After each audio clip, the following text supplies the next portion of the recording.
সম্পাদক, কেন্দ্রীয় কমিটির সাধারণ সম্পাদক অ্যাডভোকেট মোহাম্মদ নজরুল ইসলাম। আমরা এই দলের উপর বহু পরিশ্রম করেছি করছি এবং দেশের উপরে আমরা আশা করি যে আমরা পরবর্তী প্রজন্মে আমাদের সাথে থাকবেন এবং সাথে যে নির্বাচন হবেন এই নির্বাচনে আমরা সারা বাংলাদেশ আমরা দাঁড়াবো এবং আমাদের পক্ষ থেকে আমরা লোক সেট করবো এবং ইনশাল্লাহ থাকবে। আমরা এখানে খুব সময় স্বল্পতার কারণে আমাদের লোকজনদের সঙ্গে এবং আমাদের কমিটি জেলা উপজেলা আছেন তাদের সঙ্গে যোগাযোগ করতে পারিনি। না করার কারণে আমরা স্বল্প সময়ের ভিতরে স্বল্প সময় নোটিশের মাধ্যমেই আমরা এখানে ওদেরকে আসছি। এই আশাটা আমরা এখানে আসছি এবং এই আশা রাখি যে আমরা চারটি যে শব্দনা দিয়েছি আমাদের গণতন্ত্রের ভিতরে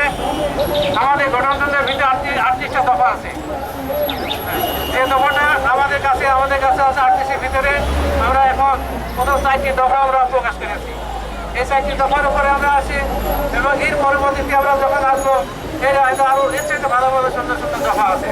যে দফাগুলোর উপরে আমরা যদি দাঁড়াই আমাদের বাংলাদেশের সমাজ জনগণ যদি এই দফার উপর যদি আসি এই দফাগুলো যদি অনুসরণ করি তাহলে আশা রাখবো যে এই দফার উপর থেকে আমাদের বাংলাদেশ অত্যন্ত সুন্দরভাবে চলবে এবং আমাদের কোথায় গলত আমাদের দেশে এত অভাব কেন এই অভাবকে আমাদের খুঁজে বের করতে হবে।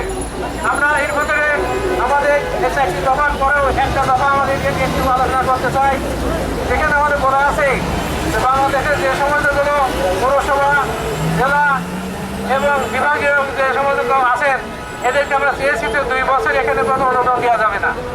এই অনুদানটা আমাদের কৃষির উপরে 2 বছরে যত 1000 কোটি টাকা দাও কৃষির উপরে গ্রাম অঞ্চলে এইগুলো বিনা এনে দিতে হবে এবং এ থেকে উৎপাদন হলে আমার দেশটা চলবে এবং আমরা যদি কৃষকদের যদি আমরা পদোন্নতি করি এবং কৃষকদেরকে যদি আমরা তাদেরকে কোনো সহযোগিতা সাহায্য না করি তাহলে আমাদের দেশ কোনোদিন উন্নতি মঙ্গল কামনা করা যায় না।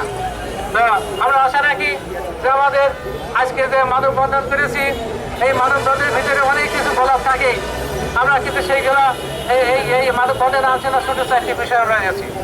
যেমন আমরা এখানে বলেছি যে আইনজীবীদের মাধ্যমে জমি রেজিস্ট্রি করতে হবে। এটা হচ্ছে নতুন একটা সবক হতে পারে যে আইনজীবী কেন হবে, কারণ আমরা দেখে আসছি যুগ ধরে মহিলা করছে। কিন্তু আমরা খুব বিশ্লেষণ করে দেখলাম যে মহিলা যে কাজগুলো করে ওরা রেজিস্ট্রির সময় তার খতিয়ান মোল্লা এগুলো ভুল করে। এই ভুল করার পর দলিল যখন হয়ে যায় কিছুদিন পরে দেখা যায় পয়সা যখন আসে মাঠ জরিপ হয় ওই ভুলের উপরে হয়ে যায়। হয়ে যাওয়ার পরে এই পয়সা বেরোলে তখন এক কেস ছাড়া কোনো গতি থাকে না। এই কেসে আমরা যখনই যাই একটা কেস চলে থাকে 20 বছর। এই 20 বছর কেন গেল? একটা মহারা ভুলের কারণে 20 বছর আমাদের কেটে গেল। এইভাবে আমরা দেখছি যে বাংলাদেশে জেলা থেকে যে সমস্ত কোর্ট আছে হাইকোর্ট পর্যন্ত কেসের পাহাড় জমে গেছে এবং এই জমির কেসগুলো জীবনও শেষ হবে না, শেষ হওয়ার কোনো পরিস্থিতিতে পথও নেই এবং এর একমাত্র পথ এখন যদি আমরা এই কার্যক্রম করতে পারি বাস্তবায়ন করতে পারি তাহলে আমাদের এই ভুল খাতের জন্য জমির কেস অনেক কমে আসবে। আমরা চাই যে আমরা যেটা করেছি এই বোর্ডটা বাংলাদেশের অন্যান্য দল যারা আছেন তারা যেন অনুসরণ করেন এবং ভালো জিনিস সবসময় এটা ভালো বলতে হবে এবং এটা গ্রহণ করতে হবে। আমরা যদি কোনো দলের কোনো অংশ যদি ভালো পাই আমরা সেটার উপরে আমরা জোর দেবো। তো এই কারণেই প্রত্যেকটা দলকে উচিত এরকম ছুটে বের করতে হবে কোন কারণে আমার দেশ চলে না, কোন কারণে আমরা ক্ষতিগ্রস্ত হচ্ছি, কোন কারণে আমাদের দেশের এত অভাব, এগুলো আমাদের দেখতে হবে। আমরা যদি না দেখি আমি একটা সচেতন ব্যক্তি শিক্ষিত ব্যক্তি আমি যদি এগুলো বের করবে কে এবং আমাদের যেগুলো আমরা বের করবো আশা রাখি। আর আমাদের মানববন্ধনে আমাদের এখনো লোকজন আমাদের বহু থেকে আসছে। আমরা এখান থেকে 10টা থেকে 12টা পর্যন্ত সময় নিয়েছি যে 12টার ভিতরে আমাদের এই মানববন্ধন চলবে। আমরা আশা রাখি যে মানববন্ধনে আমরা যেতে আসছি এখানে বহু লোক সমাগম হয়েছে এবং আমরা আশা রাখবো যে আমাদের অত্যন্ত সকলের সুশৃঙ্খল একটি দল, এই দলের ভিতরে কোনো রকম অন্যায় অফিসার কোনো কিছু নাই এবং আমাদের ব্যক্তিগত অত্যন্ত সহজ সরল এবং পুরো বাংলাদেশের প্রতিটা লোককে আমরা চাবো যে আমাদের দলে আসেন এবং আমাদের দলকে সুসংগঠিত করেন এবং আমরা যে রাজনীতিগুলো করছি আমরা যে যাই করি না কেন এবং ভালো এবং সুপরিচিত এবং অত্যন্ত সরল মনে আমরা রাজনীতিতে যাব। কিন্তু আমরা দেখেছি আগে যে রাজনীতিগুলো হতো সেগুলো খুব উচ্চ মানের লোকজন আসতেন এবং খুব বড় মানের মানুষগুলো রাজনীতি দলে আসতেন। কিন্তু বর্তমান কি দেখছি, এমন এমন লোক আছে যে রাজনীতিতে আসে, তাদেরকে পরিচয় ছিল না, কিন্তু টাকার বিনিময়ে তারা আসে।